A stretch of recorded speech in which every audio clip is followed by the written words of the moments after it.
لا حول ولا قوة إلا بالله العلي العظيم أعوذ بالله من الشيطان اللعين الرجيم بسم الله الرحمن الرحيم الحمد لله رب العالمين والصلاة والسلام على سيد الأنبياء والمرسلين خاتم النبيين المخاطب طه وياسين محبوب رب المشرقين والمغربين جد الحسن والحسين النبي الأمي العربي القرشي المكي المدني البطحي الابتهي التهامي بالقاسم محمد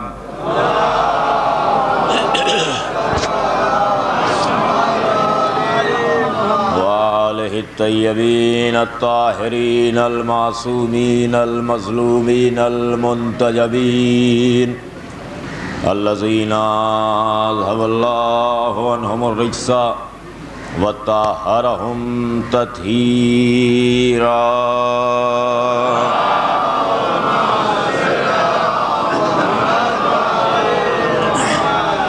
ولعنة الله على أعدائهم وقتلتهم وغاصب حقوقهم ومنكر فضائلهم ومصائبهم أجمعين من يومنا هذا إلى قيام يوم الدين أما بعد فقد قال رسول الله صلى الله عليه وآله وسلم بسم الله الرحمن الرحيم إني تارك فيكم الثقلين كتاب الله وعترتي صلوات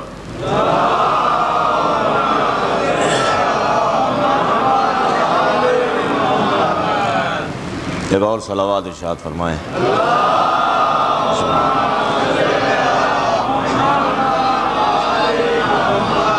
ایک اور صلوات ارشاد فرمائیں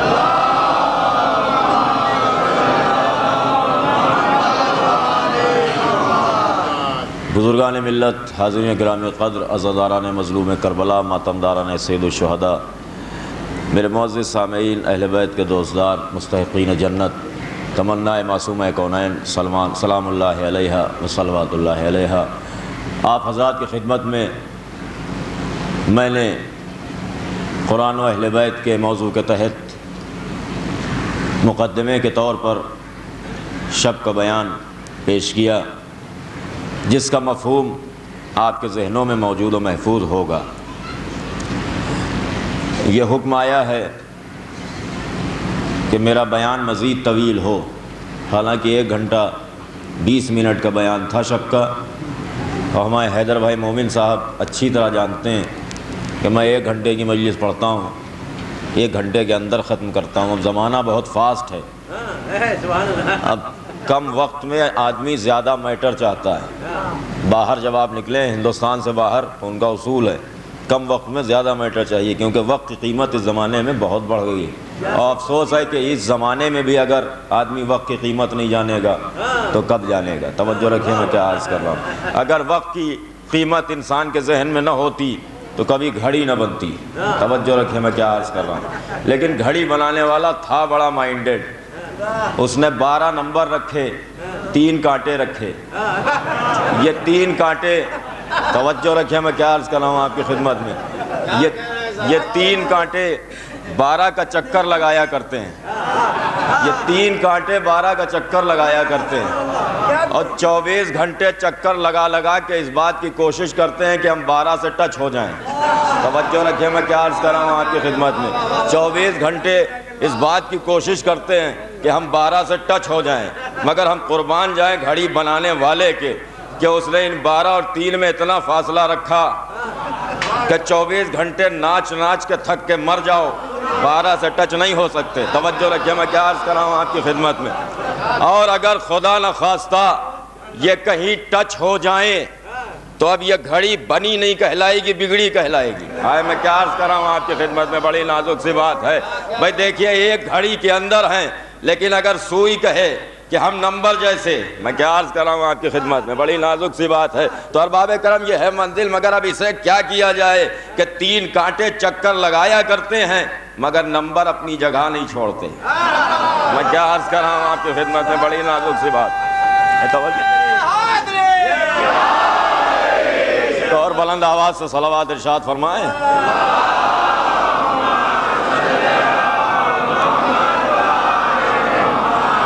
تو یہ ہے معاملہ ارباب کرم۔ آپ غور تو فرماتے چلے جائیں کہ سائنس نے کتنی ترقی کی ہے کہ پہلے آپ کو سورج دیکھنا پڑتا تھا، وہ تیلی گاڑنی پڑتی تھی زمین میں اور دائرہ بنانا پڑتا تھا، اور سایہ ایسے جائے تو نماز کا وقت، اور سایہ ویسے جائے تو نماز کا وقت۔ اس کے معنی یہ ہے کہ نہ 1 منٹ پہلے پڑھ سکتے ہیں، ہائے میں کیا عرض کر رہا ہوں، سورج ڈوب جائے تو 1 منٹ بعد بھی نہیں پڑھ سکتے، وہ مغرب کی کہلائے گی، ظہر کی نہیں کہلائے گی۔ یعنی 1 منٹ تو لیٹ نہیں ہو سکتے، 1 منٹ پہلے نہیں پڑھ سکتے، اور لوگ 3 دن پہلے پڑھ گئے۔ میں کیا عرض کر رہا ہوں آپ کی خدمت میں، بڑی نازک سی بات ہے۔ انشاءاللہ اس موضوع پر بھی عرض کیا جائے گا، اور آج کا جو بیان ہے میرا، اس میں قرآن و اہل بیت کے موضوع پر ممکن ہے کم بولوں اور عزاداری کے موضوع میں زیادہ بولوں، اس لیے کہ وہ ملا جو بہت بڑا قرآن والا بنتا ہے وہ ہر چیز کا جواب قرآن میں ڈھونڈتا ہے۔ توجہ رکھیں میں کیا عرض کر رہا ہوں۔ تو بہرحال انشاءاللہ تھوڑی دیر قرآن و اہل بیت کے موضوع پر، تاکہ موضوع متصل رہے اور ایسا نہ ہو کہ تقریر شکستہ ہو جائے۔ 1 گھنٹہ 20 منٹ آپ نے سنا، آپ کو کم لگا، حالانکہ مجھے پڑھ کے ایسا لگا جیسے میں 4 گھنٹے پڑھ گیا۔ آپ کی ذمہ داری ہے، کمیٹی کی ذمہ داری یہ ہے کہ ذاکر ارینج کرے، بلائے اور اس کے بعد آپ کے سپرد کر دے۔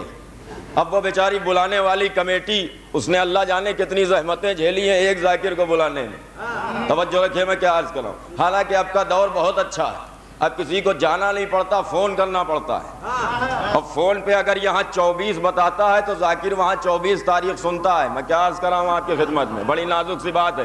فون پہ اگر یہاں 22 تاریخ بتائے گا تو ذاکر وہاں 22 سنے گا، 23 نہیں سنے گا۔ سوال یہ ہے کہ یہ اتنی دور کی آواز پہنچی کیسے؟ توجہ رکھیں میں کیا عرض کر رہا ہوں آپ کی خدمت میں، یہ اتنی دور کی آواز وہاں پہنچی کیسے؟ کہا آپ سمجھے نہیں، یہ دور کی آواز جو وہاں پہنچی ہے، اس میں مائک کا کمال ہے، کرن کا کمال ہے، پاور کا کمال ہے۔ توجہ رکھیں میں کیا عرض کر رہا ہوں آپ کی خدمت میں۔ بھائی سوال یہ ہے کہ کیا یہ مادہ آواز پہنچاتا ہے؟ کہا نہیں، مادے میں اتنی صلاحیت نہیں ہے کہ وہ آپ کی آواز بغیر کسی اور پاور کے پہنچا سکے۔ ہم نے کہا وہ پاور کیا ہے؟ کہا اس پاور کو بیٹری کہتے ہیں، اور بیٹری ہی کو عربی میں نور کہتے ہیں۔ توجہ رکھیں میں کیا عرض کر رہا ہوں آپ کی خدمت میں، بڑی نازک سی بات ہے۔ اس کے معنی یہ ہے کہ نور کی خاصیت یہ ہے کہ جیسا اس کے سپرد کیا جائے، میں کیا عرض کر رہا ہوں آپ کی خدمت میں، بڑی نازک سی بات ہے۔ نور کوئی ترمیم نہیں کرتا، نور کوئی تبدیلی نہیں کرتا، بشرطے کہ نور صحیح ہو۔ توجہ رکھیں میں کیا عرض کر رہا ہوں آپ کی خدمت میں، یعنی نور حقیقی ہو، باطنی نور نہ ہو۔ ایک صلوات بھیجے بآواز بلند۔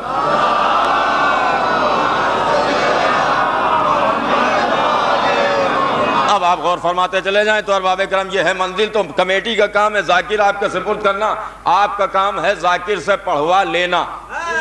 اگر میں اکیلا چاہوں گا میں دھوم مچا دوں 3 گھنٹے اور 1 گھنٹے اور آدھے گھنٹے اور 2 گھنٹے کے اندر، میرے دم کا نہیں ہے اور میرے بس کا نہیں ہے۔ اس کی وجہ یہ جیسا آپ چاہیں گے ویسا میں پڑھوں گا، یا اور اگلا جملہ کہہ دوں تاکہ کہیں سے غرور آپ کو نظر نہ آئے، جتنی میری بساط ہے اتنا ہی میں پڑھ سکتا ہوں، اور جو جتنے خلوص سے پڑھتا ہے اتنا ہی زیادہ دم اس کی خطابت میں نظر آتا ہے۔ کسی کے سن پر مت جائیے، کسی کے عمر پر مت جائیے، کسی کے علم پر مت جائیے، اس لیے کہ خدا نہ سن دیکھتا ہے نہ عمر دیکھتا ہے۔ توجہ رکھیں میں کیا عرض کر رہا ہوں، نہ علم دیکھتا ہے، خدا خلوص دیکھتا ہے۔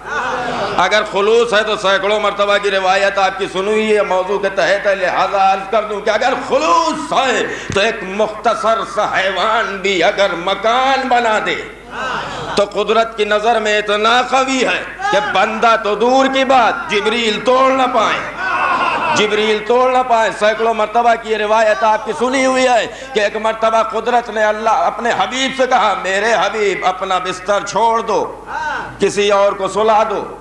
وہ اور ہے کون؟ وہ ہے دوسرا جزو نور۔ کہا یا علی تم میرے بستر پہ سو جاؤ، میں کسی اور کو کیوں نہیں سلایا؟ اگر کسی اور کو سلا دیتے تو سلانے کا مقصد چلا جاتا، اس لیے کہ سونا ہے نبی بن کے، جاگتے میں سب نبی بن سکتے ہیں، سوتے میں خالی علی نبی بن سکتے ہیں، اگر اور کسی کو سلا دیتے تو سلانے کا مقصد اس لیے چلا جاتا کہ رات بھر ایسے انداز میں سونا ہے کہ کافرین کو یہ یقین رہے کہ نبی سو رہے ہیں۔ اور یہ یقین کب پیدا ہوگا؟ جب تلواریں آ جائیں مگر شکن نہ آئے۔ توجہ رکھیں، میں کیا عرض کر رہا ہوں آپ کی خدمت میں، اگر کوئی اور سوتا تو اول تو خالی خوشبو سے پہچان لیتے۔ کیا عرض کر رہا ہوں آپ کی خدمت میں، اگر کوئی اور سوتا تو سونے کے انداز جدا جدا ہیں۔ کوئی خاموش سوتا ہے، کوئی خراٹے لیتا ہے۔ توجہ رکھیں، میں کیا عرض کر رہا ہوں، کوئی خاموش سوتا ہے، کوئی خراٹے لیتا ہے، اور جب کوئی خراٹے لیتا ہے تو کیوں لیتا ہے؟ توجہ رکھیں، میں کیا عرض کر رہا ہوں، اگر کوئی اور سوتا تو خراٹے لیتا، ادھر خراٹے لیتا، لوگ سمجھ جاتے نبی نہیں ہیں، اس لیے کہ نبی خراٹے نہیں لیتے تھے۔ میں کیا عرض کر رہا ہوں آپ کی خدمت میں، بڑی نازک سی بات ہے، خدا کی قسم، معصوم خراٹے نہیں لیتا، اس لیے کہ خراٹے عیب ہے، معصوم ہر عیب سے پاک ہوتا ہے۔ کہاں بیٹھے ہیں؟ میں کیا عرض کر رہا ہوں، بڑی عجیب سی منزل پر میں لایا آپ کو، شاید اس زاویے سے کسی نے عرض بھی نہ کیا ہو۔ تو ارباب کرم یہ ہے منزل، تو کہا اس کو سلاؤ جو تمہاری طرح سوئے، اس کو سلاؤ جو جگے تو نصیری کا خدا بن جائے، سوئے تو دنیا کی نظر میں نبی بن جائے۔ تو کہا یا علی تم میرے بستر پہ سو جاؤ، ابھی موضوع کچھ اور ہے، یہ ابتدا میں بات خلوص کی آ گئی ہے تو عرض کر دوں۔ ایک مرتبہ علی سو گئے، قدرت نے جبریل سے کہا جبریل جاؤ، کہا کدھر جاؤں؟ کہا علی کی طرف، کہ روز بھیجتا ہے نبی کی طرف، آج کہتا علی کی طرف، جبکہ نبی کی طرف خطرہ زیادہ ہے۔ کہا ادھر خطرہ نہیں ہے، ہم نے حفاظت کا انتظام کر دیا۔ کیا حفاظت کا انتظام؟ کا وہ دہانے غار پر مکڑی نے جالا بن دیا۔ ہاں یہ جالا نبی کی حفاظت، جس کے لیے قرآن کہہ رہا ہے انَّهُ حَلَ الْبَيْتُ بیت العنکبوت، گھروں میں سب سے کمزور گھر مکڑی کا ہوتا ہے، اتنا کمزور جالا اور نبی کی حفاظت۔ مکڑی نے کہا جبریل کمزور صحیح، بڑے خلوص سے بنا، جبریل کمزور صحیح بڑے خلوص سے بنا، اور اگر تمہیں اپنی طاقت پہ بڑا ناز ہے اور ہمارے اس جالے کو کمزور سمجھتے ہو تو توڑ کے دکھاؤ۔ صاحب تفسیر انوار النجف علامہ محمد حسین بخش صاحب پنجاب پاکستان اپنی کتاب میں لکھتے ہیں کہ جب مکڑی نے جبریل کو چیلنج دیا کہ اگر تمہیں اپنی طاقت پہ بڑا ناز ہے اور ہمارے اس جالے کو کمزور سمجھتے ہو تو توڑ کے دکھاؤ، تو ایک مرتبہ جوش میں آ کے جبریل نے اپنا بایاں بازو بڑھایا، توڑنا دور کی بات ہلا نہیں پائے، تو دایاں بازو بڑھایا اور بڑھانے کے بعد پھر زور لگایا، توڑنا دور کی بات ہے ہلا نہیں پائے۔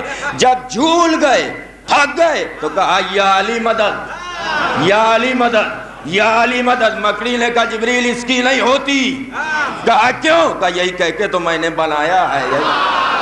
توجہ رکھیں، میں کیا عرض کر رہا ہوں آپ کی خدمت میں۔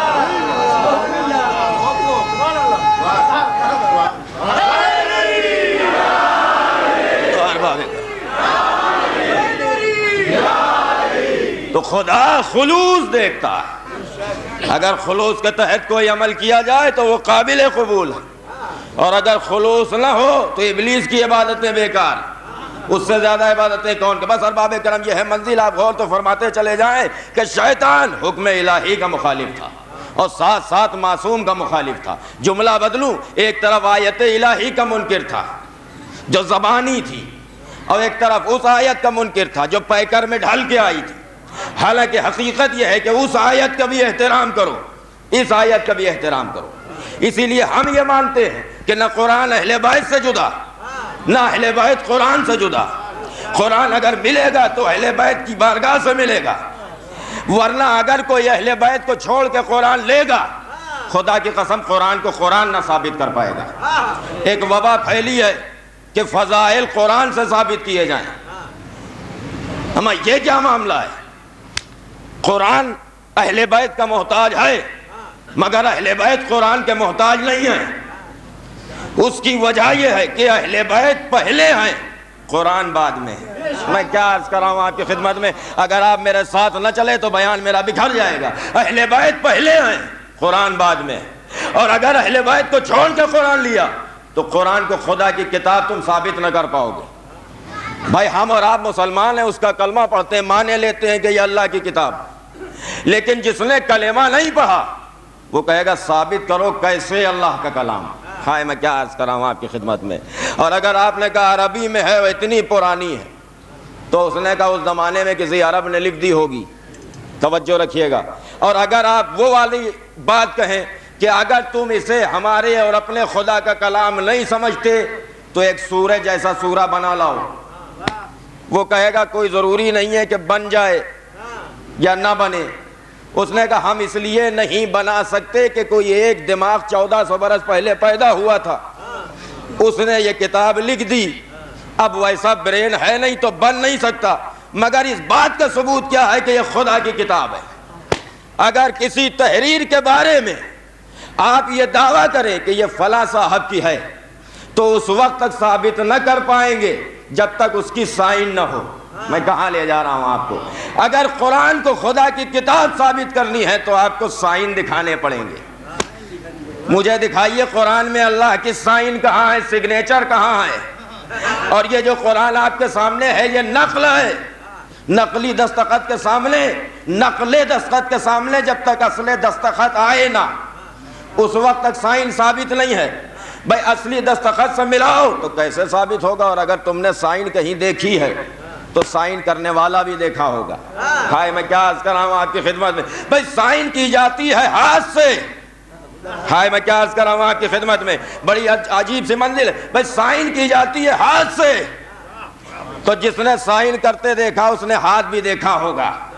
خدا کی قسم ایک ایسا ہے جس نے اس کا ہاتھ دیکھا۔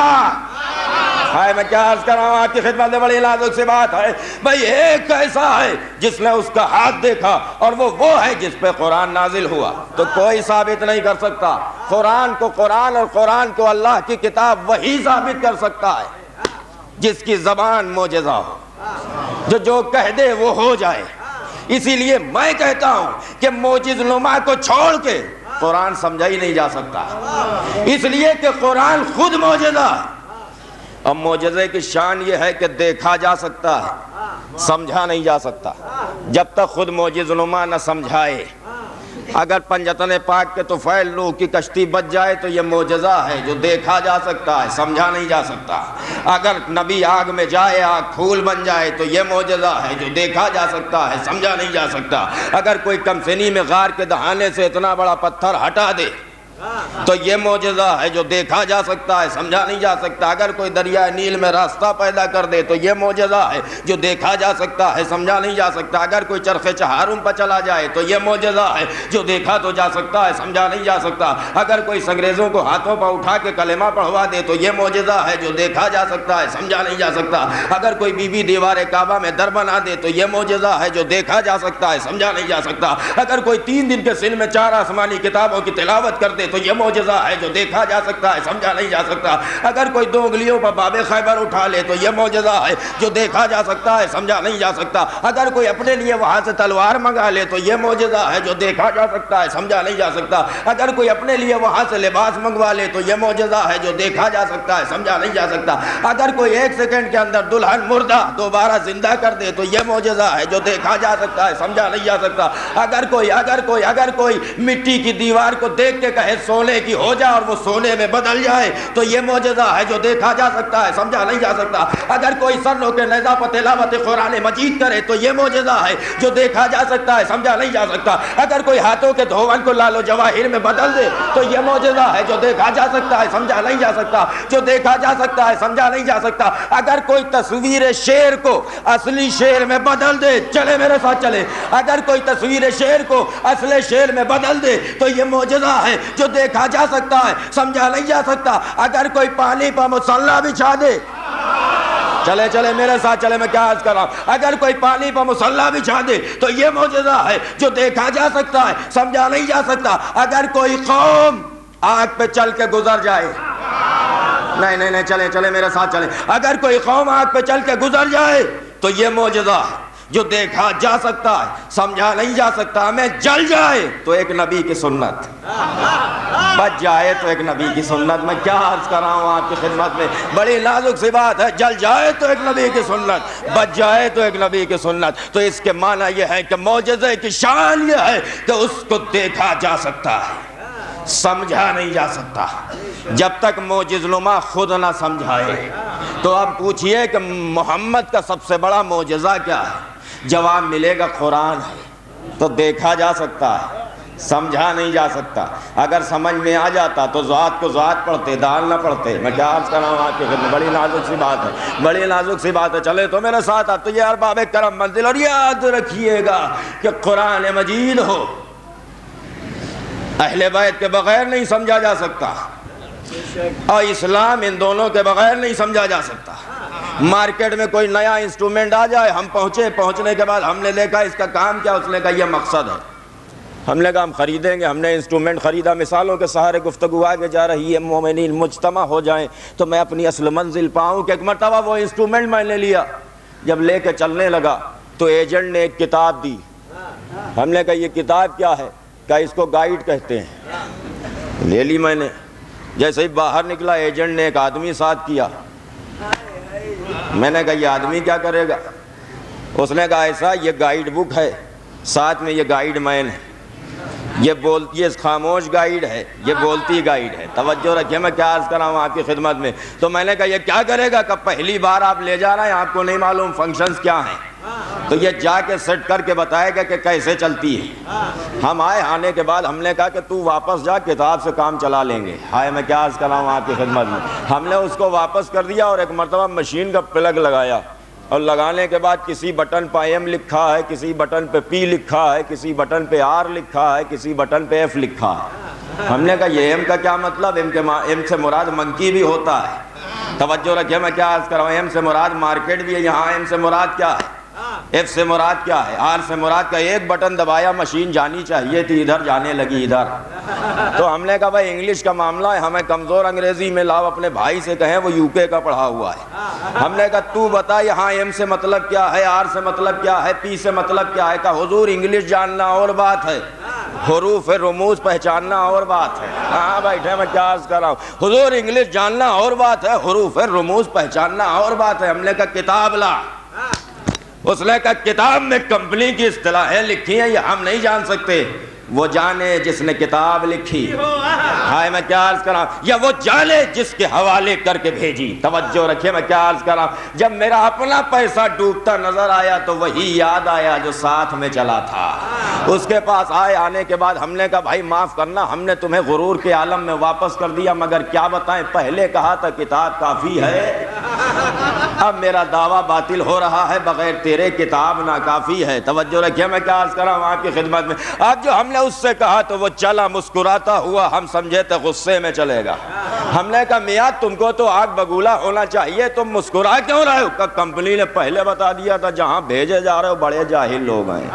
توجہ رکھیے، میں کیا عرض کر رہا ہوں آپ کی خدمت میں، جہاں بھیجے جا رہا ہو وہ بڑے جاہل لوگ ہیں، وہ کچھ بھی کریں تم مسکراتے رہنا۔ توجہ رکھیے، میں کیا عرض کر رہا ہوں، تو یہ ارباب کرم اگر کوئی کمپنی اپنی کسی مشین کے کسی بٹن پہ ایم لکھ دے، پی لکھ دے، آر لکھ دے، تو جب تک گائیڈ مین نہ سمجھائے سمجھ میں نہیں آتا۔ تو خدا نے بھی قرآن مجید کا آغاز کیا الف لام میم۔ توجہ رکھیے، میں کیا عرض کر رہا ہوں، اب ملا سے پوچھئے الف لام میم کا مطلب کیا ہے، تو وہ کہے گا یہ حروف رموز ہیں، انہیں وہ جانے جس نے بنایا یا وہ جانے جس پر نازل کیا۔ ملا نہ بتا پایا، کافی کا دعویٰ الگ بات ہے۔ اب ہم نے مولا سے پوچھا سرکار آپ بتائیے الف لام میم سے مطلب کیا ہے، تو میرے مولا نے فرمایا الف لام سے مراد ہے آل، میم سے مراد ہے محمد۔ آل محمد وہ کتاب ہیں جن کے قول و فعل میں شک کی گنجائش نہیں ہے۔ ایک صلوات بھیجنے با آواز بلند۔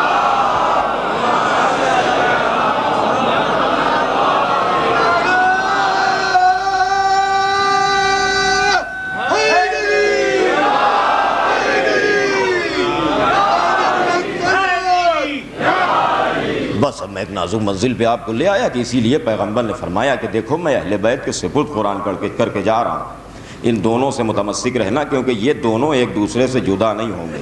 ایک صاحب کھڑے ہوئے، انہوں نے کہا کافی ہے، یہ جو آپ نے دعویٰ کیا کہ کافی ہے، میں ممبر پہ مجلس پڑھ رہا ہوں، ایک آدمی بیچ سے اٹھے، میں کہوں حضرات تیسرا نقطہ اور سن لیجئے، تو وہ کہے گا نہیں حضور بس 2 نقطے کافی ہیں۔ بڑی نازک منزل پہ آپ کو لے جا رہا ہوں۔ بس سوال یہ ہے کہ یہ جو بولا یہ کمیٹی میں نہیں ہے، یہاں کا مقامی باشندہ نہیں ہے، اس کا پروگرام سے کوئی لینا دینا نہیں ہے، وہ تو دعوت دی گئی تو آ گیا. توجہ رکھیے, میں کیا عرض کر رہا ہوں آپ کی خدمت میں. تو اگر وہ کھڑا ہو کے یہ کہے کہ بس 2 نقطے کافی ہیں, ایک صلوات بھیجیں بآواز بلند.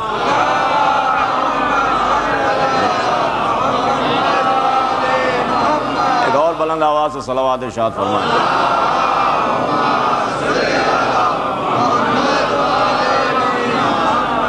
تو سوال یہ ہے کہ جو بولے گا اس کی حیثیت کیا ہوگی؟ وہ اپنی ذمہ داری لے سکتا ہے نا, پورے مجمع کی تو نہیں لے سکتا.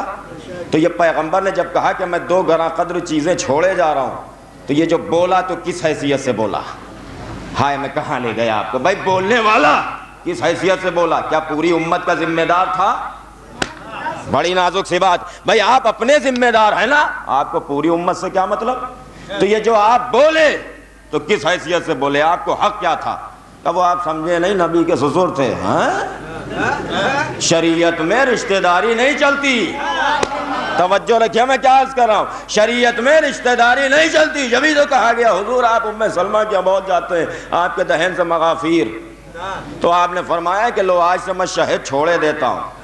شہد چھوڑ کے بیٹھ گئے تو قرآن میں آیت آئی, بسم اللہ الرحمن الرحیم, یا ایھا النبی لم تحرم ما احل اللہ لک تبتغی مرضات ازواجک. اے میرے حبیب, تمہیں یہ حق کس نے دیا کہ تم اپنی زوجہ کی خوشنودی کے لیے ہماری حلال کردہ چیز کو حرام کرو؟ میں کیا عرض کر رہا ہوں آپ کی خدمت میں, اے میرے حبیب تمہیں یہ وہ خدا جو کبھی مزمل کہہ رہا ہو, کبھی مدثر کہہ رہا ہو, کبھی طٰہٰ کہے, کبھی یاسین کہے, ہر منزل پر پیار سے گفتگو ہو رہی ہے, اس نے اس منزل پہ کہا تمہیں یہ حق کس نے دیا کہ تم اپنی زوجہ کی خوشنودی کے لیے ہماری حلال کردہ چیز کو حرام کرو؟ تو یار باب کرم خدا نے کیا کہا کہ بیوی کے لیے ہماری شریعت میں بدلاؤ ناممکن.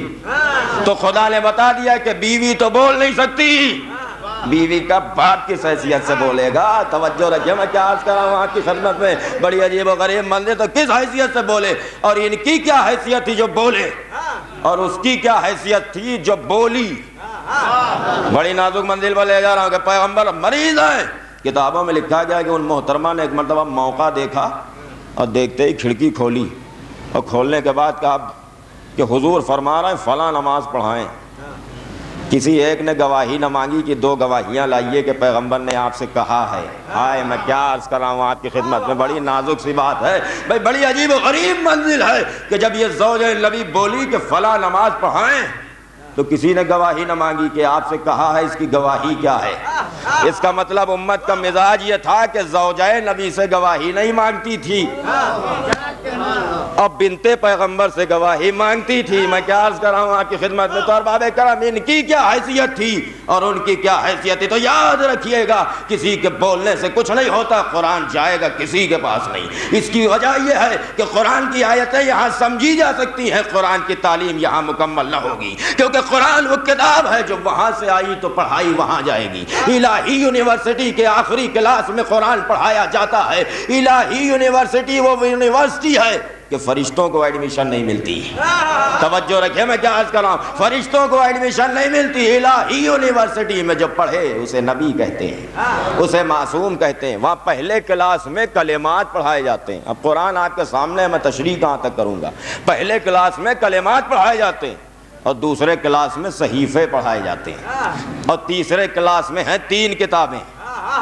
آپ کو اختیار ہے جو چاہیں پڑھیں, اور جو تینوں کتابوں کا ٹاپر بن جائے اس کا آخری کلاس میں ایڈمیشن ہوتا ہے. توجہ رکھیں, میں کیا عرض کر رہا ہوں. اور آخری کلاس میں پڑھایا جاتا ہے قرآن.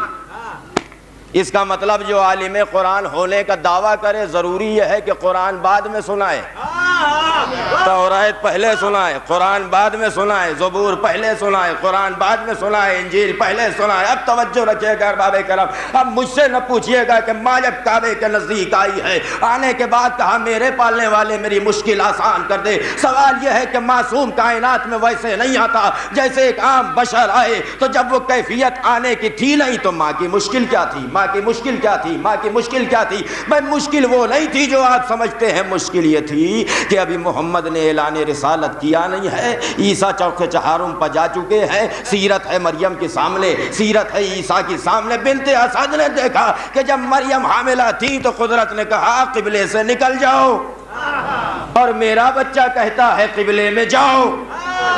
توجہ رکھیں میں کیا عرض کر رہا ہوں بھائی، یہ تھی مشکل کہ میں کیا کروں، جاؤں یا رکوں؟ تو کہا پروردگار میری اس مشکل کو آسان کر دے۔ تو خدا نے کہا کہ بنت اسد جاؤ نہیں، در کھلتا ہے چلی آؤ، در کھلتا ہے چلی آؤ۔ یاد رکھیے گا علی کی ماں کعبے کی محتاج نہیں تھی، میرا علی کعبے کا محتاج نہیں تھا، کعبہ میرے علی کا محتاج تھا۔ اس لیے کہ یہ آیا تھا کعبے کا مقدر بنانے، یہ آیا تھا کعبے کا مقدر بنانے، ورنہ خدا کی قسم کعبے کی ہتھیلی بالکل خالی تھی، اس کی ہتھیلی پر مقدر کی کوئی لکیر نہیں تھی۔ میں کیا عرض کر رہا ہوں آپ کی خدمت میں، بڑی نازک منزل ہے۔ تو وہ جب پوری دنیا کی تقدیریں بنائے، اس نے کہا اماں کعبے کی ہتھیلی پر مقدر کی کوئی لکیر نہیں ہے، اماں چلو کعبہ تقدیر مانگ رہا ہے، اماں چلو کعبہ تقدیر مانگ رہا ہے۔ آیا اور ایسی لکیر مقدر کی بنا گیا کہ پوری دنیا بھی چاہے تو وہ لکیر نہیں مٹتی۔ ہائے میں کیا عرض کر رہا ہوں آپ کی خدمت میں، پوری دنیا بھی چاہے تو کعبے کے مقدر کی لکیر مٹ نہیں سکتی۔ اب اگر کوئی مٹانا چاہے تو علی کا دشمن بعد میں ہے، کعبے کا پہلے ہے۔ وہ علی کے ولادت کی نشانی نہیں مٹانا چاہتا، کعبے کا مقدر بگاڑنا چاہتا ہے۔ اور جو کعبے کا مقدر بگاڑنا چاہے، ابرہا کی قسم خدا اس کا مقدر بگاڑ دیتا ہے، بگاڑ دیتا ہے، بگاڑ دیتا ہے، بگاڑ دیتا ہے۔ یہ الگ بات ہے کہ کبھی ادھر سے ابابیلیں چلتی ہیں اور کبھی امریکہ کا نمائندہ چلتا ہے۔ میں کیا عرض کر رہا ہوں آپ کی خدمت میں، ایک صلوات بھیجیں بآواز بلند۔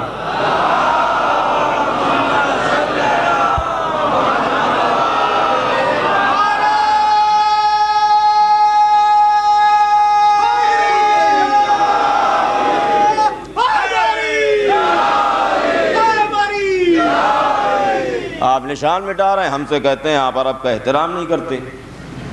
ہم عرب کا احترام کرتے ہیں مگر محمدی عرب کا، میں کیا عرض کر رہا ہوں آپ کی خدمت، محمدی عرب کا احترام کرتے ہیں، سعودی عرب کا نہیں کرتے۔ اس کی وجہ یہ ہے بھائی توجہ رکھیے، میں نے بھائی سعود بڑا تھا یا محمد بڑے تھے؟ ہمارے ہندوستان سے درس لو، ہمارے ہندوستان میں اسلامی حکومت تھی رامپور میں، مگر نام رامپور۔ توجہ رکھیں میں کیا عرض کر رہا ہوں، اس کے معنی یہ ہے کہ انسان چاہتا یہ ہے کہ نام ملک بادشاہ کے نام پہ نہ ہو، مذہبی پیشوا کے نام پہ ہو۔ توجہ رکھیں میں کیا عرض کر رہا ہوں، مگر عرب اس بات تو ارباب کرم یہ ہے منزل علی کے ماں آئی اور آنے کے بعد کعبے میں داخل ہو گئی، دیوار جڑ گئی، میرا مولا آیا۔ آنے کے بعد جب میرا مولا آ گیا، وقت گزرتا رہا، پیغمبر اکرم آئے، آنے کے بعد میں ہاتھ پھیلائے، پیغمبر اکرم کی آغوش میں علی کی ماں نے علی کو دیا۔ پیغمبر فرماتے ہیں آنے سے لے کے اب تک کے حالات بیان کیجئے کہ حضور جب سے دنیا میں آیا اس نے آنکھ نہ کھولی۔ کہ بھائی وجہ یہ ہے کہ یہ دوسرا جزو نور ہے، میں پہلا جزو نور ہوں، جب نور نور سے ملے گا تو آنکھ کھلے گی۔ توجہ رکھیں میں کیا عرض کر رہا ہوں آپ کی خدمت میں۔ اور دوسری اور اس کے بعد میں فرمایا علی کی ماں نے کہ بھائی جب سے آیا ہے میں نے کپڑے میں لپیٹنا چاہا، ہر بار اس نے کپڑا پھاڑ دیا، اور بار بار مجھ سے کہا اماں میرے ہاتھ کھول دیجئے، میں ہاتھ باندھ کے عبادت کرنے کا عادی نہیں ہوں۔ توجہ رکھیں، نہ علی نے ہاتھ باندھ کے عبادت کی، نہ نبی نے ہاتھ باندھ کے عبادت کی۔ نبی ہاتھ کھول کے نماز پڑھیں اور تم یوں پڑھو۔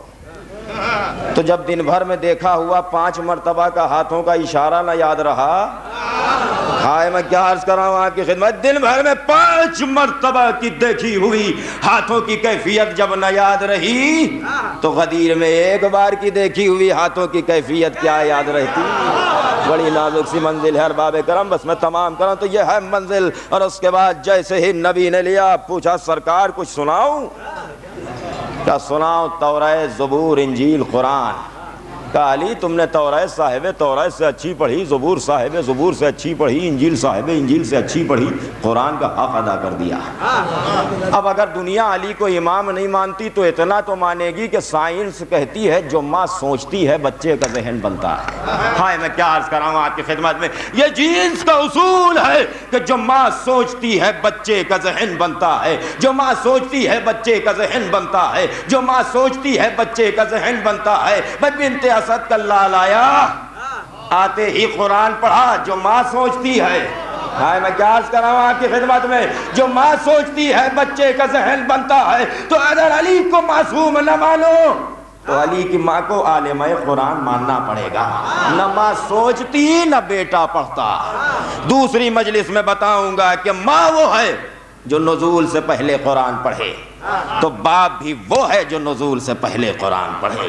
بس ارباب کرم میں تمام کر رہا ہوں. اب آئیے عزاداری کے موضوع پر, وہ بھی قرآن کے تحت گفتگو انشاءاللہ, مگر یہ مت سمجھیے گا کہ آیتوں کی روشنی میں ہوگی, نظریاتی گفتگو ہوگی. بس میں ارباب کرم اپنے ٹریک کو ذرا سا چینج کر رہا ہوں, تو کوئی نہیں لے سکتا قرآن اہل بیت کو چھوڑ کے, اور جو لیتا ہے خدا کی قسم وہ کچھ بھی قرآن میں نہیں دکھا سکتا.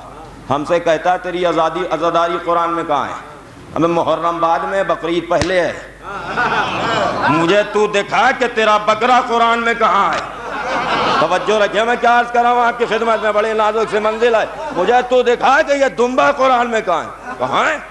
وہ ابراہیم نے لٹایا تھا, کیا دمبا لٹایا تھا؟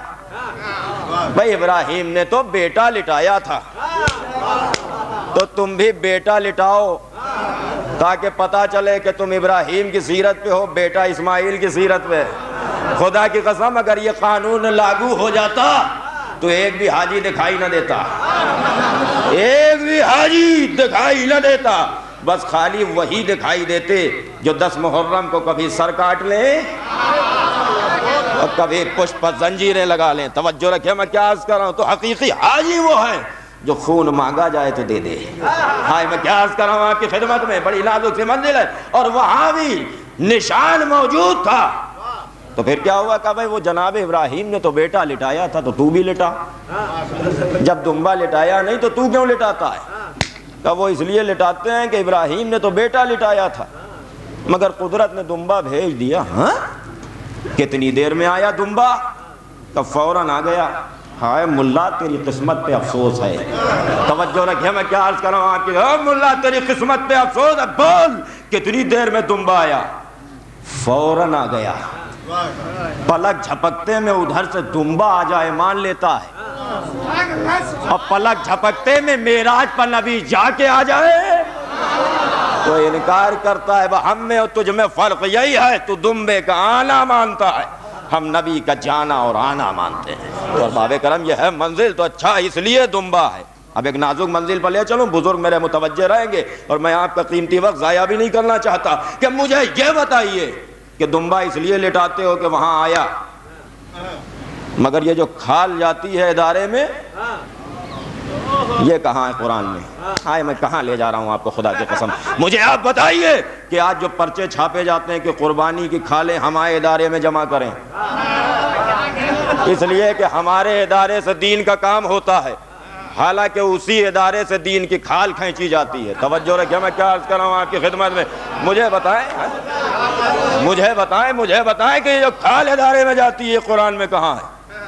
اور یہ جو گوشت گھر گھر بانٹا جاتا ہے, ہم سے بعد میں کہنا کہ یہ تبرک مجلس کا قرآن میں کہاں ہے. پہلے ہم کو دکھاؤ کہ یہ جو گوشت گھر گھر بانٹا جاتا ہے یہ قرآن میں کہاں ہے.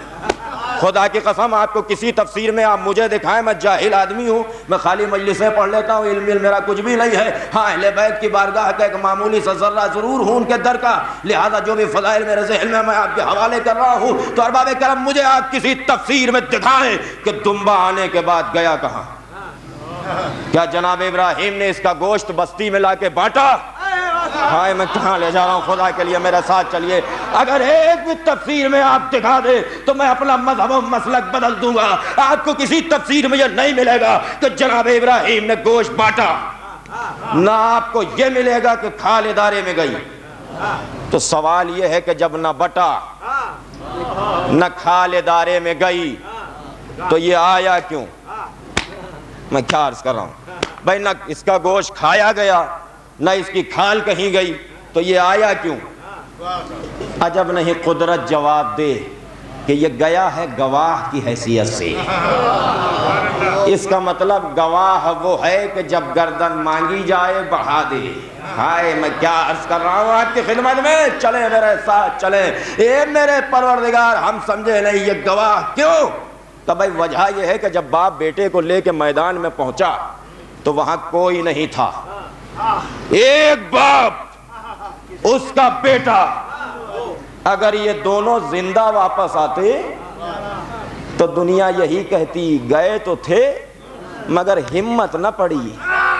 چلو یار میرے ساتھ، میں کیا عرض کر رہا ہوں آپ کی خدمت میں. گئے تو تھے مگر آخر کو یہ باپ ہے، وہ بیٹا ہے. ان کی ہمت نہ پڑی ذبح کرنے کی، اور اس کی ہمت نہ پڑی ذبح ہونے کی. تو یہ الگ بات ہے کہ وہ قبول کر لیتا مگر دنیا نہ مانتی. اور الزام آتا فرار کا. ہائے میں کیا عرض کر رہا ہوں آپ کی خدمت میں، بڑی نازک سی بات ہے. خدا کے نمائندے پہ فرار کا الزام آتا تو اس نے کہا کہ اب ایک گواہ بھیج دوں جو جا کے ذبح ہو کے گواہ بنے کہ چھری چلائی. یہ الگ بات ہے کہ ادھر سے دمبا آ گیا. دمبا آیا ایک مرتبہ، ذبیح اللہ کا بازو جبریل نے تھاما ہٹایا. جس کو جبریل اٹھا لے وہ ذبیح بن جائے. ہائے میں کیا عرض کر رہا ہوں آپ کی خدمت میں، جس کو جبریل ایک بازو سے اٹھا لے وہ ذبیح بن جائے. تو جس کو مولا جبرائیل دونوں ہاتھوں پر اٹھا لے، ایک صلوات تو بھیجے بآواز بلند.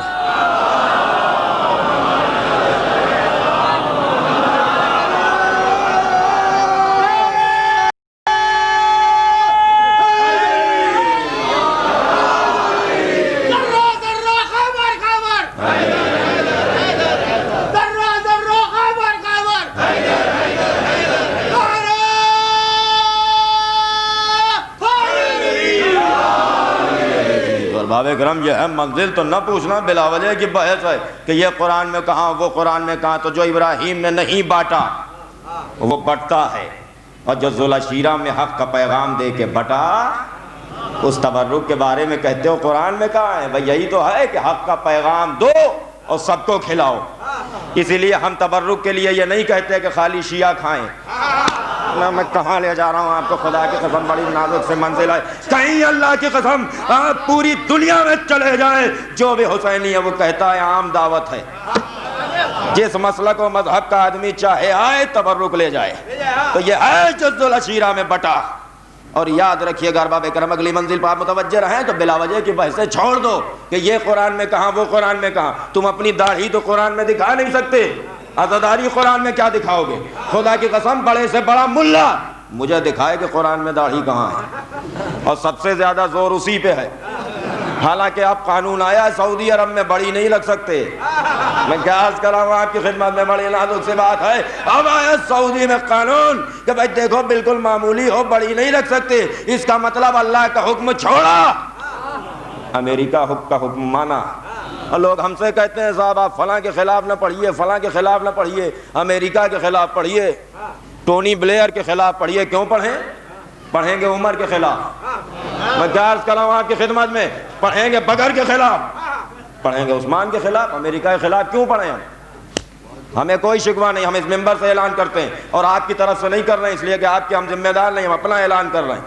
ہم سے کیا مطلب؟ ہم تو یہ جانتے ہیں کہ جب سے وہ آیا کربلا میں کھل کے ماتم ہوا اور حسینیوں کو کچھ نہ چاہیے سوائے ماتم حسین کے. بس باب کرم بڑی نازک سی منزل ہے. اب آپ میرے ساتھ چلیں تو یہ ہے باب کرم منزل. آپ غور فرماتے چلے جائیں تو اپنی داڑھی تو دکھا نہیں سکتا. ایک ملے گی داڑھی قرآن میں اور وہ بھی فرعون کی ہے جو موسیٰ نے نوچی ہے. لا وہ داڑھی لا، توجہ لگے میں کیا عرض کر رہا ہوں. مگر یہ مت سمجھنا کہ قرآن میں داڑھی نہیں ہے، تفسیر میں ملے گی. تو ملا اپنا چہرہ تو دکھا نہیں سکتا، اسلام کا چہرہ کیا دکھائے گا قرآن میں؟ بڑی عجیب منزل ہے باب کرم. تو ہر چیز کہاں تک تو قرآن سے مانگے گا؟ بلا وجہ کی بحثیں چھوڑ دے کہ حسین کو گئے ہوئے 1400 برس ہو گئے، کب تک یاد کرو گے؟ کب تک رو گے؟ 1400 برس پہلے کی بات ہے، کب تک یاد کرو گے؟ تو یاد رکھیے کائنات کا اصول یہ ہے کہ اگر کوئی صاحب کمال کوئی ریکارڈ بنائے تو جب تک اس کا ریکارڈ کوئی دوسرا توڑ نہ دے. خدا کے لیے بڑی نازک سی منزل ہے.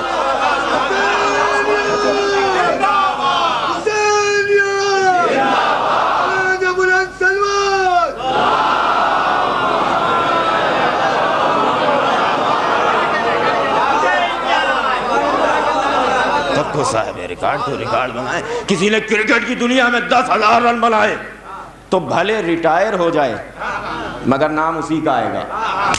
جب ٹیم میں نہیں ہے تو نام اس کا کیوں؟ کہ بھائی جیسا ریکارڈ بنا گیا کوئی توڑ نہ پایا تو اب یہ رہے یا چلا جائے نام اسی کا رہے گا. تو طے ہو گیا نا کہ اگر کوئی صاحب کمال کوئی ریکارڈ بنائے تو اس کا ریکارڈ اس وقت تک یاد کیا جائے گا جب تک کوئی دوسرا اس کا ریکارڈ توڑ نہ دے۔ اب نہ کہنا کہ حسین کو کب تک یاد کرو گے، پہلے کوئی ایسا لاؤ۔ ہائے میں کیا عرض کر رہا ہوں آپ کی خدمت میں، پہلے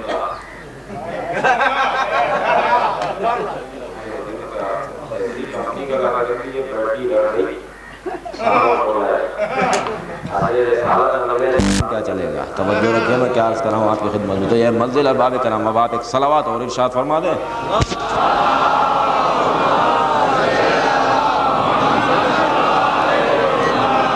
تو لاؤ کوئی ایسا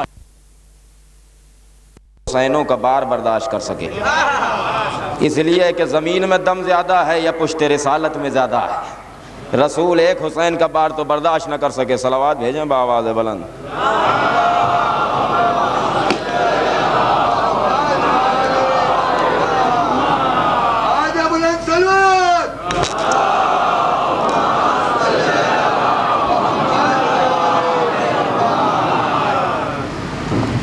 ابھی کچھ باقی ہے، ایک اور صلوات کا۔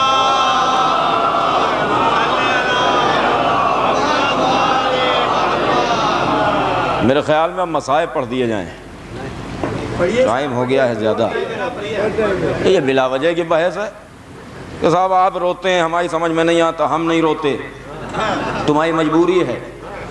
سڑک پہ دو ٹریک ہیں، ایک ادھر والا ایک ادھر والا، چلے میرے ساتھ چلے، میں کیا عرض کروں، دو ٹریک ہیں، ایک ادھر والا ایک ادھر والا، ایک اپ ایک ڈاؤن۔ آپ اپنے ٹریک پہ جا رہے ہیں، بدھ کا دن ہے، توجہ رکھیے میں کیا عرض کر رہا ہوں آپ کی خدمت میں، بڑی نازک سی بات ہے۔ بدھ کا دن ہے، آپ آفس کے لیے گاڑی لے کر نکلے، ایک انتہائی مومن آدمی ہے جو اپنی چھوٹی سی گاڑی لیے جا رہا ہے، اچانک ایک غرور کے عالم میں ایک کار ڈرائیور آیا اور اس نے اس مومن کی گاڑی کو ٹکر مار دی۔ مومن نہ بھی ہو اگر انسان بھی ہے، ادھر اس نے ٹکر ماری، ادھر آپ نے بریک لیے، حالانکہ نہ آپ نے ٹکر ماری ہے نہ آپ کو ٹکر لگی ہے، پھر بھی آپ نے فوراً بریک لیے اور پہنچ گئے۔ کس کے پاس گئے؟ جس پر مصیبت آئی ہے۔ میں کیا عرض کر رہا ہوں آپ کی خدمت میں، بڑی نازک سی بات ہے۔ ارباب کرم یہ ہے منزل، آپ پہنچے، کیوں گئے آپ؟ کہ بھائی ہم انسان ہیں، یہ مصیبت زدہ ہے، توجہ رکھیں میں کیا عرض کر رہا ہوں، ہم انسان ہیں، اس پہ ظلم ہوا ہے۔ ادھر کے ٹریک پر جتنے چل رہے ہیں ہمارے ٹریک پہ سب آ گئے، ادھر سے کوئی نہ آیا، توجہ رکھیے میں کیا عرض کر رہا ہوں آپ کی خدمت میں۔ بھائی سوال یہ ہے کہ جو ادھر چل رہے ہیں وہ بھی انسان ہے، جو ادھر چل رہے ہیں وہ بھی انسان ہے، تو ادھر والے آ گئے، ادھر والا کیوں نہ آیا؟ کہ آپ سمجھے نہیں، یہ سائڈ کی بات ہے۔ میں کیا عرض کر رہا ہوں آپ کی خدمت میں، ادھر والا کوئی نہ آیا، اس کے معنی یہ ہے کہ جو جس سائڈ کا ہوتا ہے اپنی سائیڈ والے کی مصیبت میں کام آتا ہے۔ میں کیا عرض کر رہا ہوں آپ کی خدمت میں، بڑی نازک سی منزل ہے، جو جس سائیڈ کا ہوتا ہے اپنی سائیڈ والے کی مصیبت میں کام آتا ہے۔ اب نہ پوچھنا کہ تم روتے ہو، ہم نہیں روتے بھائی، ہم رو کے بتاتے ہیں ہم حسینی سائیڈ کے ہیں، آپ بتائیں آپ کس سائیڈ کے ہیں، اور آپ جس سائیڈ پر ہیں اپنے سائیڈ والے کسی مصیبت زدہ کو لائیے، مگر ہم نے نہ دیکھا کہ کسی کو لائے ہوں، توجہ رکھیے گا۔ حالانکہ ادھر بھی لوگ گرے ہیں، لیکن گر کے ڈوب جانا اور ہے، گر کے خود بھی بلند ہونا اور پوری امت کو بلند کر جانا اور ہے، توجہ رکھیے میں کیا عرض کر رہا ہوں آپ کی خدمت میں۔ ہم نے یہ بھی دیکھا ہے کہ کبھی کبھی آدمی اپنی سائیڈ پہ پھنستا ہے، پھر بھی کوئی نہیں بولتا، اس لیے کہ وہ سائیڈ پہ ہو کے بھی رانگ سائیڈ ہوتا ہے۔ آپ اپنی سائیڈ پر جا رہے ہیں، ادھر سے ایک تھری ویلر آیا، اب میں کیا کروں کہ تھری ویلر تھا، توجہ رکھیے میں کیا عرض کر رہا ہوں آپ کی خدمت میں۔ بھائی تھری ویلر کیا ہے؟ وہ گاڑی جو تین پہیا سے چلے، ادھر سے آپ جا رہے ہیں، ایک دم آپ ہی کے ٹریک پر سامنے سے آیا، اب جو سامنے سے آیا تو انسپیکٹر نے دوڑایا، کیوں دوڑایا؟ آپ کو کچھ نہیں کہہ رہا، اس کو کیوں بول رہا ہے؟ کہ بھائی ہے تو ہماری سائیڈ پر مگر رانگ سائیڈ ہے۔ انسپیکٹر نے اب جو دوڑایا تو یہ نکل گیا، دوسرے دن انسپیکٹر طاق میں بیٹھ گیا، آج نکلے، آج جو آیا تو پھر اس نے دوڑایا، اب یہ تھری ویلر والا بھاگا، کوئی ساتھ میں نہ گیا، حالانکہ مصیبت میں ہے۔ میں کیا عرض کر رہا ہوں آپ کی خدمت میں، بھائی کوئی ساتھ نہ گیا۔ اس تھری ویلر والے نے اب جو انسپیکٹر کو دیکھا تو تھا ملا، بھاگا، بھاگنے کے بعد کچھ سمجھ میں نہ آیا تو مسجد دکھائی دے گئی۔ دن کے 12 بجے تھے، کرتا کیا؟ انسپیکٹر سے پیچھا چھوڑانے کے چکر میں مسجد کے بازو میں گاڑی کھڑی کی اور 12 بجے ظہر کی اذان دے دی۔ ہائے توجہ، میں کیا عرض کر رہا ہوں آپ کی خدمت میں، بڑی نازک سی بات ہے۔ بھائی جان بچانے کے لیے ظہر سے پہلے ظہر کی اذان دے دی، اب جو اس نے اذان دی تو ہم مارکیٹ میں تھے, اب جو اذان کی آواز آئی تو شٹر گرنے لگے. ہم نے کہا ہاں ہم تو مارکیٹ میں آئے تھے خریداری کرنے, یہ شٹر کیوں گرنے لگے؟ کوئی کچھ نہ بولا, سب دب بخود سیدھے مسجد بھاگتے چلے گئے. گئے تو منہ اٹھائے ہوئے تھے, لوٹے تو منہ جھکائے ہوئے تھے. ہم نے کہا ہیں بھیا کیا کرنے گئے تھے 12 بجے؟ ہائے میں کیا عرض کر رہا ہوں آپ کی خدمت میں, یہ 12 بجے کیا کرنے گئے تھے؟ تو وہ ہم سمجھے تو جمعے کی اذان ہے. توجہ رکھے میں کیا عرض کر رہا ہوں. ہم نے کہا ہاں آج تو بدھ کا دن ہے. میں کیا عرض کر رہا ہوں آپ کی, آج تو بدھ کا دن ہے. کہا میاں چھوڑیے آپ سے کیا مطلب؟ ہم نے کہا مطلب کیوں نہیں, تم نے پڑھی ہے تم چھپاؤ, ہم نے تھوڑی پڑھی ہے تو ہم پوری کائنات کو بتائیں گے. مگر اتنا بتا دیتے ہیں کہ جب ہر آئرے غیرے نتھو خیرے جو کسی میدان میں نہیں ٹھہرے, جب ان کو امام یا مؤذن بناؤ گے تو جمعے کی نماز بدھ کو پڑھو گے. توجہ رکھیں میں کیا عرض کر رہا ہوں آپ کی خدمت میں, بڑی نازک سی بات ہے. آج جو انسپیکٹر نے دیکھا کہ مسجد کی آڑ میں یہ بچ گیا تو انسپیکٹر نے طے کر لیا میاں آپ کی ایسی جگہ پکڑوں گا جہاں دور دور تک مسجد نہ ہو. توجہ رکھیے میں کیا عرض کر رہا ہوں آپ کی خدمت میں, اس نے یہ طے کر لیا کہ آپ کی ایسی جگہ پکڑوں گا جہاں دور دور تک مسجد نہ ہو. اب آپ ہم سے نہ پوچھئے گا کہ حسین نے یزیدیت کو صحرا میں کیوں پکڑا. ہمیں چلتے تو میرے ساتھ میں کیا عرض کر رہا ہوں آپ کی خدمت میں, بڑے نازک سی بات ہے. میں حسین نے یزیدیت کو صحرا میں کیوں پکڑا؟ میرے مولا نے کہا ایسی جگہ پکڑوں گا جہاں دور دور تک مسجد نہ ہو تاکہ تیرے چہرے سے جھوٹی نقاب اسلام اکھاڑ سکو. توجہ رکھیں میں کیا عرض کر رہا ہوں آپ کی خدمت میں, یہ ہے منزل ارباب کرم. جب ہی تو میرا مولا صحرا میں آیا, بس ارباب کرم آئیے دوسری منزل کی طرف پلٹ کے کہ یاد رکھیے روتا وہ ہے جو حسینی سائڈ کا ہو.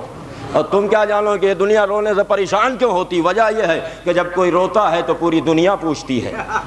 توجہ رکھیں میں بھائی, بچے ہیں ہنس رہے ہیں کھیل رہے ہیں, کوئی نہیں پوچھتا کہ کیوں ہنس رہے ہو, کیونکہ بچوں کا کام ہے ہنسنا کھیلنا. کوئی نہیں پوچھتا کیوں تمہارے گھر میں شادی ہے جو ہنس رہے ہو, تمہارے باپ کی لاٹری نکلی جو ہنس رہے ہو. لیکن ادھر کوئی چھوٹا بچہ روتا ملا, آپ فوراً رک کے پوچھتے ہیں بیٹا کیوں رو رہے ہیں. اس کا مطلب ہنسنے پہ کوئی نہیں پوچھتا, رونے پہ دنیا پوچھتی ہے. اور ادھر وہ بچہ روتا ہوا ملا, آپ نے پوچھا کہ تو اس نے بتایا کہ فلاں نے مجھے مارا ہے. تو آپ فوراً مارنے والے سے پوچھیں گے کیوں مارا. مان لیجیے اس نے کہہ دیا اس نے گستاخی کی تھی, تو آپ کا جواب یہ ہوگا کہ تو بڑا ہے یا معصوم ہے. میں کیا عرض کر رہا ہوں آپ کی خدمت میں, تو بڑا ہے یا معصوم ہے؟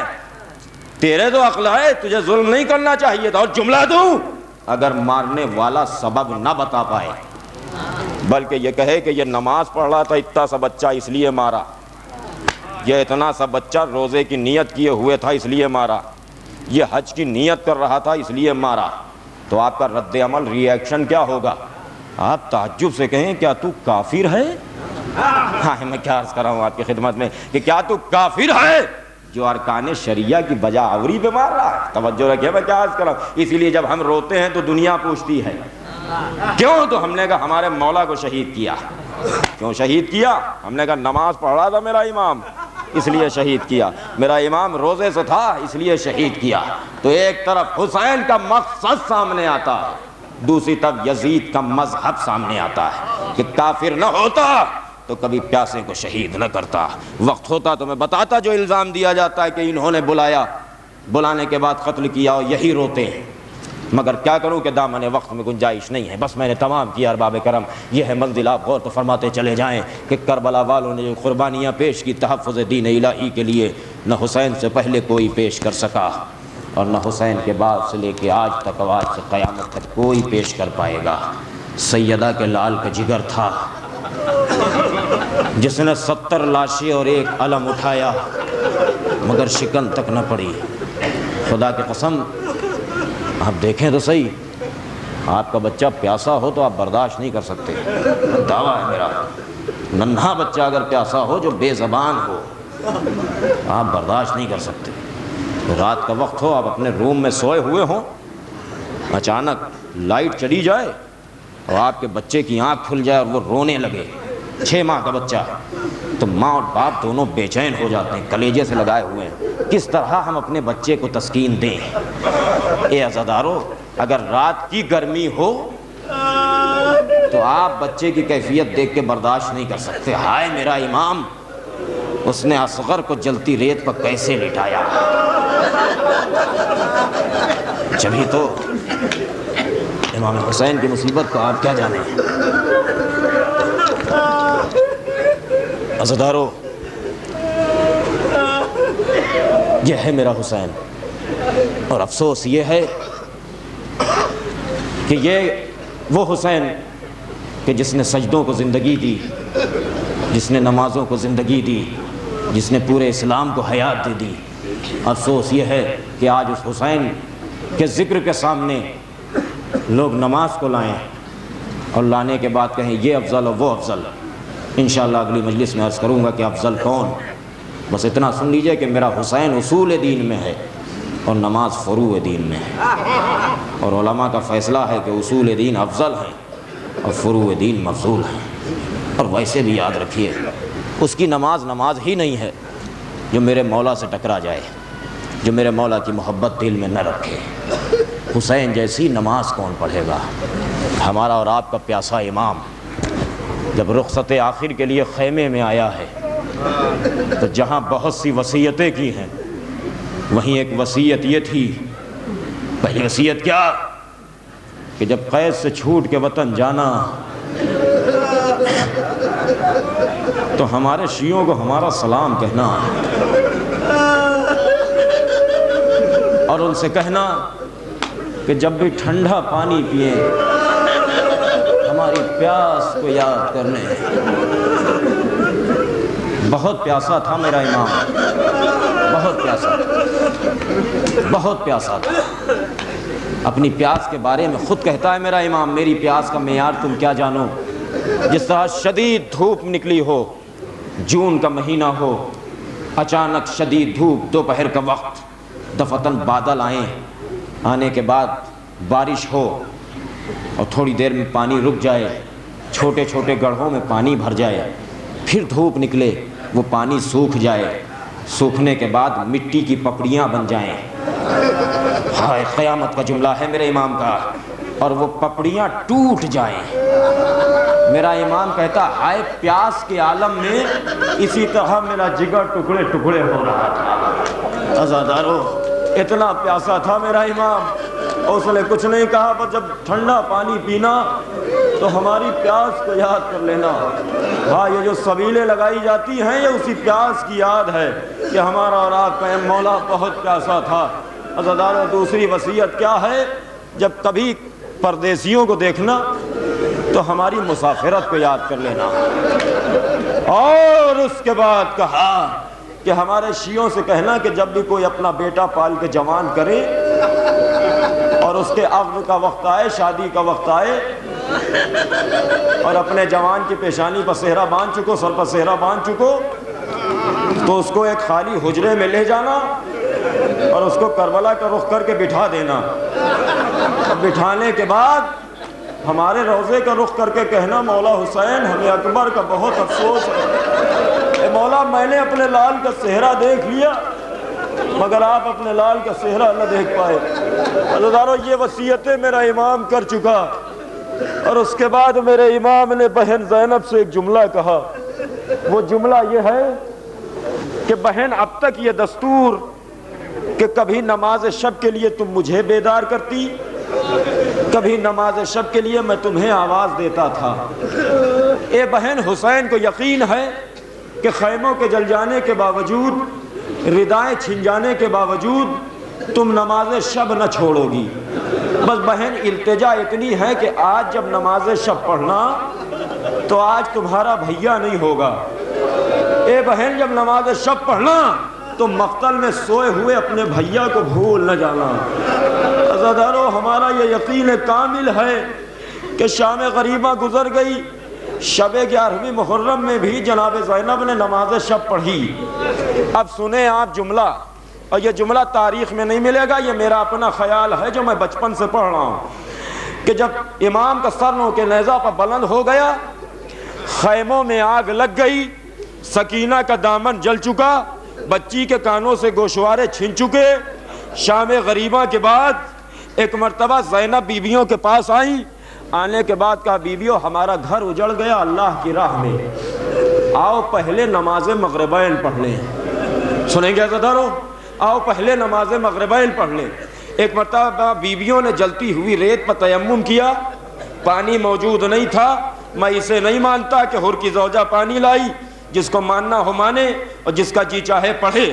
زینب اور مخالف کی جانب سے آیا ہوا پانی، وہ بھی ابھی بھیا مقتل میں میدان میں گرا ہے اور زینب پانی قبول کر لے، ناممکن ہے۔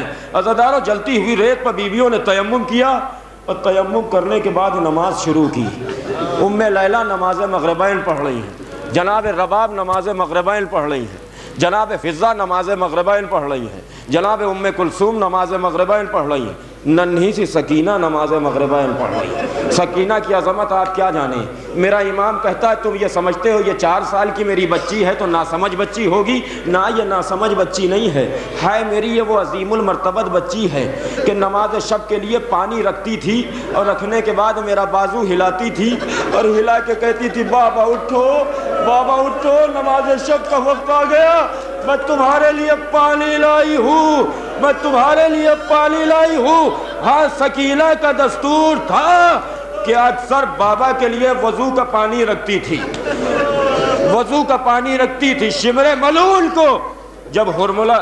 ملون کو جب گرفتار کیا گیا اور گرفتار کرنے کے بعد اس کو لایا گیا تو جناب مختار علیہ السلام نے، یہ سب میں علیہ السلام کہوں گا اس لیے کہ مختار میرے نزدیک کیا ہے میں جانوں، کہا کہ یہ بتا کہ تجھے کون سی مصیبت ایسی ہے جو بار بار یاد آتی ہے؟ کہا ظالم سینکڑوں مصیبتیں ہیں، میرے سینکڑوں مظالم ہیں جو مجھے بار بار یاد آتے ہیں، مگر 2 موقع مجھے نہیں بھولتے۔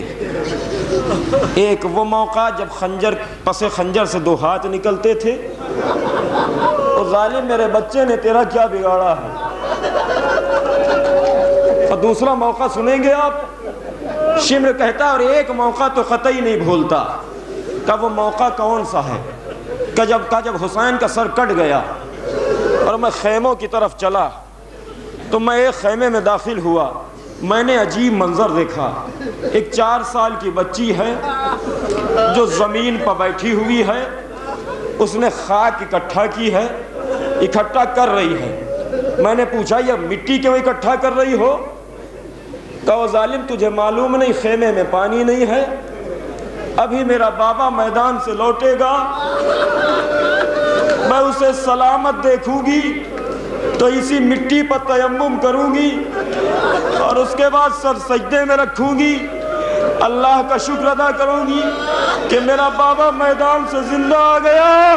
آپ کو معلوم ہے کہ جب خالی ذوالجناح آیا ہوگا تو بچی کا کیا عالم ہوا ہوگا۔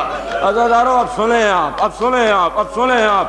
ہاں، یہ ننھی سی سکینہ یہ بھی نماز مغربین پڑھ چکی،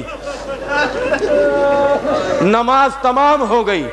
اب میرا آپ سے سوال، میں بہت اطمینان سے مسائل پڑھوں گا، آپ کو بار گزرے تو گزرا کرے، مگر آپ گریہ کر رہے ہیں، خدا آپ کی آوازوں پر رحم کرے، مگر اس طرح رویا کرو جیسے کوئی ضعیف ماں جوان بیٹے کا ماتم کر رہی ہو۔ عزادارو، امام نے مجلس کی، چھڑے امام نے غلام رو رہا ہے۔ میرے امام نے کہا غلام روتا نہیں، کہا آقا رو تو رہا ہوں۔ کہنا ایسے مت رویا کر میرے جد کو، اس طرح رو جیسے جنت میں میری دادی سیدہ روتی ہے۔ واہ حسینہ!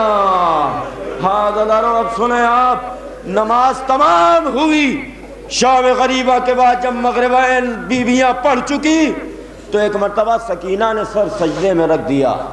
اب میرا آپ سے سوال ہے، مجھے بتائیں کہ آپ نماز کے بعد کیا کرتے ہیں؟ تو بھائی ہم نماز کے بعد دعائیں کرتے ہیں۔ اتنا اور بتا دیجئے کیا دعائیں کرتے ہیں؟ کہ بچوں کے سلامت رہنے کی دعا کرتے ہیں، بزرگوں کے سائے کی سلامتی کی دعا کرتے ہیں، گھر کے آباد رہنے کی دعا کرتے ہیں۔ اتنا بتائیں، شام غریبہ میں نماز مغربین کے بعد زینب کس کے جینے کی دعا کرے؟ ام لیلہ کس کے جینے کی دعا کرے؟ ہائے ام کلثوم کس کے جینے کی دعا کرے؟ ننھی سی سکینہ کس کے جینے کی دعا کرے؟ اسی لیے جب سکینہ نماز پڑھ چکی، رباب نے اپنی بچی کو دیکھا، دیکھنے کے بعد کہا سکینہ دعا مانگ۔ سکینہ دعا مانگ، سکینہ دعا مانگ کا اماں اب کس کے جینے کی دعا کروں، میرے چچا کے شانے قلم ہو گئے، اماں اب کس کے جینے کی دعا کروں، میرے اکبر کے سینے میں برچھی کی علی، اماں اب کس کے جینے کی دعا کروں، میرا اصغر تو سو گیا۔ رباب کہتی ہے تو ہاتھ اٹھا میں دعا بتاتی ہوں، بچی نے ننھے ننھے ہاتھ اٹھائے، رباب کہتی ہے دعا مانگ کہ جس طرح تو یتیم ہوئی دنیا میں کوئی بچی اس طرح یتیم نہ ہو۔ ہاتھ اٹھائے اے میرے پالنے والے، جس طرح میں یتیم ہوئی دنیا میں کوئی بچی یتیم نہ ہو۔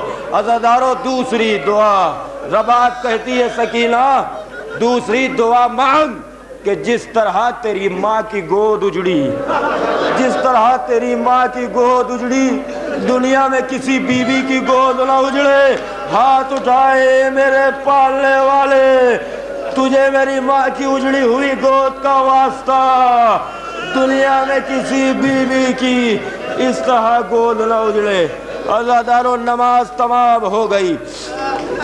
اب سنیں آپ، شام غریبہ میں میری سمجھ میں آ گیا کہ زینب نے نماز مغربین پڑھ لی، نماز شب بھی سمجھ میں آ گئی، مگر 11ویں محرم سے میری سمجھ میں نماز نہیں آتی۔ آپ کہیں گے کیوں؟ ارے 11ویں محرم سے زینب کیسے نماز پڑھے گی؟ آپ پوچھیں گے کیوں؟ اس لیے کہ آپ اور ہم جب نماز پڑھتے ہیں ہائے رکوع میں جاتے ہیں تو ہاتھ گھٹنوں پر لے جاتے ہیں، ارے جب سجدے میں جاتے ہیں دونوں ہاتھ زمین پر ٹیک دیتے ہیں۔ ارے عباس کی وہ بہن نماز کیسے پڑھے جس کے دونوں ہاتھ پسے گردن سے بندھے ہو، ارے جس کے دونوں ہاتھ پسے گردن سے بندھے ہو۔ اے میری شہزادی کیا آپ نے نماز چھوڑ دی؟ عجب نہیں زینب جواب دے میں نے نماز نہیں چھوڑی، نماز نہیں چھوڑی، نماز نہیں چھوڑی۔ اے شہزادی پھر نماز پڑھی کیسے؟ کا مسئلہ شریعہ یہ ہے کہ جس کیفیت میں ہو اس کیفیت میں نماز پڑھو۔ میں کہوں گا بی بی اتنا اور بتا دیجئے کیسے پڑھی؟ کہ جب نماز کا وقت ہوتا تھا میں نماز کی نیت کرتی تھی، اپنے کو اونٹ سے گرا دیتی تھی۔ کیا سنا آپ نے؟ اپنے آپ کو اونٹ سے گرا دیتی تھی پیشانی سجدے میں۔ اے میرے پالنے والے، عورت کی نماز گوشے میں ہوتی ہے، عباس کی بہن نماز اس عالم میں۔ راوی کہتا ہے زینب کا سر سجدے میں، شمر ملول آگے بڑھا، نیزہ پشت میں چبھویا، زینب کا لباس خون کے رنگ میں بدل گیا۔ سجاد آگے بڑھے، وہ ظالم میری پھوپھی نماز پڑھ رہی ہے۔ بس میں مصائب تمام کروں نہ، دو جملے اور سن لیں میں تمام کر دوں گا۔ عزادارو یہ کارواں اسی عالم میں زندان شام پہنچ گیا، یہ کارواں اسی عالم میں دربار شام پہنچ گیا۔ شام میں ساری بیویاں ہیں، آپ کو معلوم ہے کہ حسین کی یتیمہ سکینہ جو ایک پیر رکھتی ہے زمین پر دوسرا پیر اٹھاتی ہے، دوسرا پیر رکھتی ہے پہلا پیر اٹھاتی ہے۔ آپ پوچھیں گے کیوں؟ ہاں ایک رسن میں 12 گلے تھے، ایک رسن میں 12 گلے تھے، بچی کا قد چھوٹا تھا، بچی کا قد چھوٹا تھا۔ ثبوت یہ ہے کہ سکینہ دنیا سے چلی گئی مگر رسی کا نشان گلے پر لے کے گئی، رسی کا نشان گلے پر لے کے گئی، تماچوں کا نشان رخسار پر لے کے گئی۔ عزادارو اب سنیں آپ، یزید کے پہلو میں ایک شامی بیٹھا ہوا تھا۔ روایت سنیں، روایت میں اس شامی نے جو لفظ کہا ہے میں وہ لفظ نہیں کہوں گا، میں بدل کے پڑھوں گا، یہ میری مجبوری ہے، میں اپنی شہزادی کے لیے وہ لفظ استعمال نہیں کر سکتا جو اس نے کہا تھا۔ مجھ سے سنیں میں اپنے لفظوں میں کہوں کہ اس نے کہا اے یزید میں اللہ کی رحمت سے محروم ہوں، میرے یہاں کوئی بیٹی نہیں ہے، میں چاہتا ہوں میرے گھر میں خدا کی رحمت ہو۔ او یزید چونکہ بچی نہیں ہے میرے گھر میں اس لیے تو مجھ سے مال لے لے، یہ بچی مجھے دے دے، یہ بچی اس عالم میں دیکھی نہیں جاتی، میں اپنے گھر لے جاؤں گا، اس کو احترام سے رکھوں گا، میں اپنے ساتھ لے جاؤں گا۔ اب جو سکینہ نے سنا کہ میں کارواں سے بچھڑ جاؤں گی، ایک مرتبہ حسرت کے عالم میں سجاد کا چہرہ دیکھا، دیکھنے کے بعد کہا بھیا کیا میری زندگی میں یہ بھی لکھا ہے کہ میں تم سے بچھڑ جاؤں؟ یہ سننا تھا۔ ایک مرتبہ سید سجاد نے کہا نا سکینہ تیرا بھائی قیدی ضرور ہے، مجبور نہیں ہے۔ اب وہ لفظ آپ لائیں اپنے ذہنوں میں جو تاریخ میں ہے، آپ کو معلوم ہے، جو میں نے استعمال نہیں کیا ہے، اس کی روشنی میں سجاد کی کیفیت دیکھیں۔ یہ کہہ کے ایک مرتبہ میرے اور آپ کے چوتھے امام نے ہاتھوں کو جھٹکا دیا، ہتھکڑیاں ٹوٹ گئی، پیروں کو جھٹکا دیا، بیڑیاں ٹوٹ گئی، ایک مرتبہ شجاعانہ انگڑائی لی، لنگر ٹوٹ کے گر گیا۔ یزید کی طرف گھور کے دیکھا، آنکھیں شعلہ بار، اور ایک جملہ کہا، او یزید مجھے حسین ہی رہنے دے، عباس بننے پر مجبور نہ کر۔ عزادارو اب جو شامی نے عباس اور حسین کا نام سنا تو سجاد سے پوچھتا ہے یہ کون حسین؟ سجاد کہتے ہیں رسول کا نواسہ حسین۔ کہا تم اس حسین کے کون ہو؟ کہا میں اس حسین کا بیٹا ہوں۔ کہا یہ بچی اس حسین کی کون ہے؟ کہا یہ بچی حسین کی بیٹی ہے۔ ہاں یہ سننا تھا، وہ لرز گیا۔ ایک مرتبہ ہاتھوں کو جوڑ کے کہتا ہے آقا مجھے معاف کیجئے گا، مجھے معلوم نہیں تھا، اور سکینہ سے معافی مانگنا چاہتا ہے۔ ایک مرتبہ سید سجاد نے کہا کہ تو میری بہن کا گستاخ ہے، مجھ سے معافی مت مانگ، میرے بابا کے سر سے معافی مانگ۔ عزادارو اس نے سر حسین کے سامنے ہاتھ جوڑے۔ ایک مرتبہ سر حسین سے آواز آئی کہ تو سکینہ کا گستاخ ہے، معافی مجھ سے نہ مانگ، اس چچا سے مانگ جو چچا بھتیجی کو بہت چاہتا ہے۔ کہ عباس کا سر کہاں ہے؟ کہ دربار سے باہر نکل، سفید گھوڑے کی گردن میں میرے بھائی کا سر ہے۔ عزادارو وہ آیا، آنے کے بعد سر عباس کے نزدیک آیا، نزدیک آنے کے بعد اس نے کہا عباس میں تم سے ایسے معافی نہیں مانگوں گا، تم سے معافی مانگنے میں میرا انداز بدلے گا۔ یہ کہہ کے وہ ہاتھ جس سے بچی کی طرف اشارہ کیا تھا وہ ہاتھ زمین پر رکھا، اور اس کے بعد بائیں ہاتھ سے چھری نکالی، اپنا داہنا ہاتھ بازو سے کاٹ دیا، کاٹنے کے بعد کٹا ہوا ہاتھ اٹھایا، اٹھانے کے بعد کہا غازی اب تو معاف کر دو۔